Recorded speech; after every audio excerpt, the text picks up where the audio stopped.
അതിന്റെ ചെറിയൊരു അംശമൊക്കെ ഉണ്ട്. ഞാൻ കുറേ എനിക്ക് എന്റെ ഫ്രണ്ട്സ് ഒക്കെ തന്ന പഴയ സാധനങ്ങളൊക്കെ എപ്പോഴും സൂക്ഷിച്ചു വയ്ക്കും.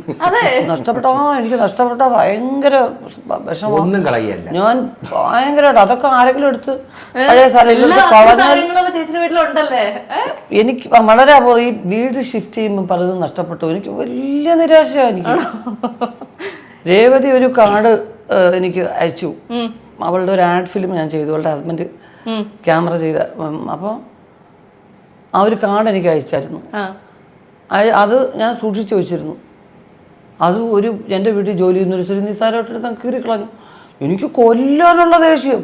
ഇത് ഏതൊക്കെ മാപിടി വെച്ചെടുക്കുക. അതിനകത്ത് കുറച്ച് ചായ വീണ അതിൻ്റെ മേളിൽ. എന്നാലും ഞാൻ ആ ഭാഗം തുടച്ചവിടെ വെച്ചിരിക്കുകയായിരുന്നു. അതിനെടുത്ത് ഇത് തന്നെ ഒരേ കുപ്പയാർക്കെന്ന് പറഞ്ഞ് കീറി. ഞാൻ കീറല്ലേ എന്ന് പറയുന്നതിന് മുമ്പ് കീറി. എനിക്ക് ഞാൻ 2 ദിവസം കൊണ്ട് ആ സ്ത്രീയെ പറഞ്ഞു വിട്ടു.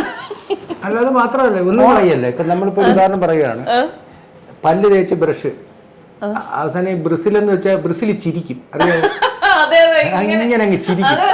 ചിരിച്ചു കഴിയുമ്പോ നമ്മൾ വിചാരിക്കും ഇതങ്ങ് കളയരുത്. ഇങ്ങോട്ട് നമ്മുടെ കപ്പ് സൈഡ് അഴുക്ക് പറ്റുന്ന ഈ ബ്രഷ് നമുക്ക് കൊണ്ടുപോയി അങ്ങനെ കഴുകപ്പെട്ട ആ ഭാഗ്യം ഉണ്ടായ ഒരു കപ്പും എൻ്റെ വീട്ടിലില്ല. ഈ ബ്രഷ് അവിടെ തന്നെ ഇരിക്കും.